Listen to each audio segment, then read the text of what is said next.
आज नवरात्रीतला शेवटचा दिवस. आज घट उठणार म्हणून अंघोळ केल्याबरोबर येऊन आधी देवपूजा करून घेतली. या नवरात्रीमध्ये अजून एक गोष्ट खूप खास झाली आहे. ते म्हणजे की मी माझा जॉब स्विच केला आहे. आधी मी पार्ट टाईम जॉब करायचे, आता मात्र फुल टाईम सकाळी 8 ते संध्याकाळी 5. त्यामुळे घरातून 7 पर्यंत बाहेर पडावं लागतं आणि घरी येता करता 6 वाजतात संध्याकाळच्या. त्यामुळे खूप सकाळी गडबड उठते.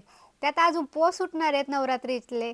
शर्वरीच्या बाबांनी नवरात्रीचा उपवास केलेला आणि मला असं वाटत होतं, की त्यांचं प्रत्येक वर्षीप्रमाणे यावर्षी पण पुरणपोळीनेच जो उपवास आहे तो सुटावा आणि नैवेद्यामध्ये पण पुरणपोळी व्हावी. त्याचबरोबर माझ्या दोन्ही लेकींना पुरणपोळी खूप आवडते. त्यामुळे सकाळी उठून मी येथे पुरणपोळीचा घाट घातलेला आहे.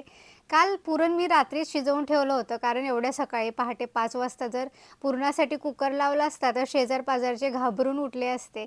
त्यामुळे मी पुरण कालच शिजवून ठेवलं. बाकी सगळा स्वयंपाक सकाळी उठून आटोपला. एका साईडला भात लावला, एकीकडे तळण करून घेतलं, एकीकडे पुरणपोळ्या करून घेतल्या.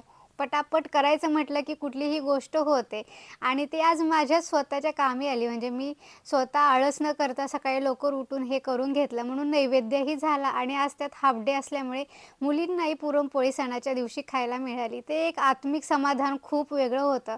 तर मी सगळा स्वयंपाक आटोपला. उद्या दसरा आहे, त्यामुळे काल रात्रीच फ्लॉवर्स आणलेले आहेत. ते पण ह्या पाण्यामध्ये ठेवले म्हणजे दिवसभर सुकणार नाहीत.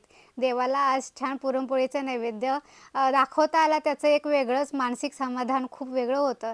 आता थंडीला सुरुवात झाली, त्यामुळे सगळीकडे धुकं पडलेलं सकाळी जाताना. सकाळी जेवढ्या वेगात आपले हात चालतात ना ऑफिसला जायचं म्हणून, त्याच्या तिप्पट पटीने संध्याकाळी पाय चालतात, कारण घराची ओढ ती वेगळीच असते.